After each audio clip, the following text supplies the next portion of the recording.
வணக்கம் நண்பர்களே. நீங்கள் எவ்வளவு தான் அறிவுபூர்வமாக புத்திசாலித்தனமான முடிவுகள் எடுத்தாலும் உங்களுக்கே தெரியாமல் உங்களை ஒரு சக்தி ஆட்டி படைக்குது.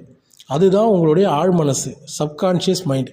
இன்றைக்கி இந்த வீடியோவில் உங்கள் ஆழ்மனசு உங்களுக்குள்ளே எப்படி வேலை செய்யுது, அது உங்களுக்கு அடிமையாக இருக்கணுமா இல்லை நீங்கள் அதுக்கு அடிமையாகணுமா, இதை பற்றின சில அதிரடியான உண்மைகளை தான் பார்க்க போகிறோம். இன்னும் நீங்கள் நம்ம சேனலுக்கு சப்ஸ்கிரைப் பண்ணலைன்னா உடனே சப்ஸ்கிரைப் பண்ணிக்கோங்க. ஆழ் மனசு, மனசுன்னா என்ன, அது எங்கே இருக்குது, அது மூளையோட ஒரு பகுதியா இல்லை என்னன்றதை நம்ம தெளிவாக தெரிஞ்சுக்க போகிறோம். வெத்தலை, சுண்ணாம்பு, பாக்கு, இது மூணையும் பார்த்திங்கன்னா மூணும் ஒவ்வொரு நிறம். வெத்தலை பச்சை கலரில் இருக்கும், சுண்ணாம்பு வெள்ளை கலரில் இருக்கும், பாக்கு ப்ரௌன் கலரில் இருக்கும். ஆனால் இது மூணையும் சேர்த்து நீங்கள் ஒன்றா போட்டு மெல்லும்போது இது மூணுக்கிட்டையுமே இருக்காத ஒரு கலர், சிகப்பு கலர் உருவாகும். அதுபோல தான் நம்மளுடைய மனசும், நம்ம உடம்பும் உயிரும் சேர்ந்த உடனே உள்ளோன்ற ஒரு தானாகவே தோன்றிவிடுது. அது நம்ம கண்ணுக்கு தெரியாது, ஆனால் அதுதான் உங்கள் வாழ்க்கையில் எல்லா முடிவுகளையும் தீர்மானிக்குது. அதுதான் உங்களுடைய ஆழ்மனசு. உளவியல் நிபுணர்கள் மனசை ரெண்டாக பிரிக்கிறாங்க. ஒன்று கான்ஷியஸ் மைண்ட், விழிப்புணர்வு மனம். இன்னொன்று சப்கான்ஷியஸ் மைண்ட், ஆழ்மனம். நம்முடைய இந்திய மரபியலில் அழகாக ஒரு கணக்கு சொல்கிறாங்க. விழிப்புணர்வு மனசுக்கு புத்தின்றும் ஆழ் மனசுக்கு மாயை அல்லது பராசக்தின்று உருவம் கொடுத்து வச்சுருக்காங்க. இதோட பவர் ரேஷியோ பார்த்திங்கன்னா புத்திக்கு 1 மடங்கு பலம் இருந்தால் ஆழ் மனசுக்கு 9 மடங்கு ஆற்றல் இருக்கும். அதனால தான் நவராத்திரியில் 9 நாளும் சிவராத்திரியில் 1 நாளும் கணக்கு வச்சாங்க. மற்றவங்களுக்கு புத்தி சொல்லும்போது நம்ம அறிவு பிரமாதமாக வேலை செய்யும். ஆனால் நமக்கு வரும்போது நம்ம ஆழ் மனசில் இருக்கிற பிசாசு என்ன சொல்லுதோ அதை தான் நம்ம மனசு கேட்போம். இதை பற்றி சிக்மண்ட் ஃப்ராய்ட்ன்றவர் ஒரு உண்மை சம்பவத்தை அடிப்படையாக கொண்ட கதையை சொல்லியிருக்காரு. உளவியல் துறையின் தந்தைன்னு சொல்லக்கூடிய சிக்மண்ட் ஃப்ராய்ட் வாழ்க்கையில் நடந்த ஒரு உண்மை சம்பவம் தான் இது. அவருக்கு 50 வயசு இருக்கும்போது ஒரு ரயில்வே ஸ்டேஷனில் நடந்து போயிட்டு இருந்தார். முன்னாடி ஒரு பெண் ரொம்ப அழகாக போயிட்டு இருக்காங்க.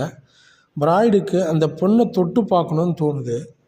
அடுத்த 2 செகண்டில் அவரோட அறிவு, கான்ஷியஸ் மைண்ட் சொல்லுது, ஏய் உன் வயசு என்ன, சமூகத்தில் உன்னுடைய அந்தஸ்து என்ன, நீ ஒரு பெரிய உளவியல் அறிஞன், இப்படி பண்ணலாமா அப்படின்னு அறிவு புத்தி சொல்லிக்கிட்டே இருக்கும்போதே அவர் அந்த பெண்ணை தொட்டுடுறாரு. காரியம் முடிஞ்சு போச்சு. அன்னைக்கு ராத்திரி அவர் யோசிக்கிறாரு, தப்புன்னு தெரிஞ்சும் அறிவு தடுத்தும் நான் ஏன் செஞ்சேன். ஏன்னா ஃப்ரெண்ட்ஸ், நீங்கள் உங்கள் விழிப்புணர்வு மனசால் எவ்வளவு தான் நல்ல முடிவுகள் எடுத்தாலும் உங்களுக்கே தெரியாமல் உங்களுக்குள்ளே உட்காந்துருக்கிற ஆழ் மனசோட வெறி தான் கடைசியில் செயலுக்கு வரும்.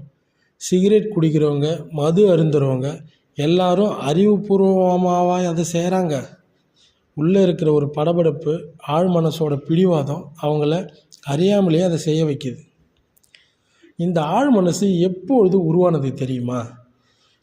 நீங்கள் உங்களுடைய தாயோட கர்ப்பத்தில் இருந்திருப்பீங்க இல்லையா, அப்போவே உங்களுக்கும் உங்கள் அம்மாவுக்கும் நடுவில் இருந்த தொப்புள் கொடி வழியாக தான் இது உருவானது. உங்கள் அம்மா அந்த 10 மாதத்தில் எப்பெல்லாம் பயந்துருந்தாங்களோ, அழுதாங்களோ, கோவப்பட்டாங்களோ, அந்த உணர்வுகள் எல்லாமே வார்த்தைகளாக இல்லாமல் ஒரு இமேஜாக அப்படியே உங்கள் கம்ப்யூட்டர் போல் உங்கள் ஆழ் மனசில் பதிவாகிடுச்சு. அம்மா கோபமாக இருந்தப்போ உருவான குழந்தை பிற்காலத்தில் காரணமே இல்லாமல் வாழ்நாள் முழுக்க கோவப்பட்டுக்கிட்டே இருக்கும். அதனால தான் கர்ப்ப காலத்தில் தாயோட மனசை சந்தோஷமாக வச்சுருக்கணும்.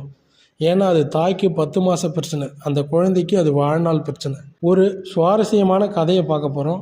ஒரு அடிமை எஜமானனான கதை. இந்த ஆழ் மனசு நமக்கு அடிமையாக இருக்கணுமா இல்லை எஜமானனாக இருக்கணுமா, ஒரு குட்டி கதை மூலயமா பார்ப்போம். ஒரு மகாராஜாவுக்கு ரொம்ப விசுவாசமான ஒரு அடிமை இருந்தான். ராஜாவுக்கு அவன் மேலே அன்பு அதிகமாகி, உனக்கு என்ன வரம் வேணும்னு கேளு, நான் தரேன் அப்படின்னாரு. அந்த அடிமை சொன்னான், அரசே, ஒரே ஒரு நாளாவது உங்கள் சிம்மாசனத்தில் நான் உட்காரணும். ராஜாவும் சரின்னு சம்மதிச்சு 24 மணி நேரத்துக்கு அவனுக்கு முழு அதிகாரத்தை கொடுத்தாரு. நாற்காலியில் உட்கார்ந்த அடிமை முதல்ல பணிவாக உட்காந்தான். அப்புறம் கால் மேலே காலை தூக்கி போட்டான்.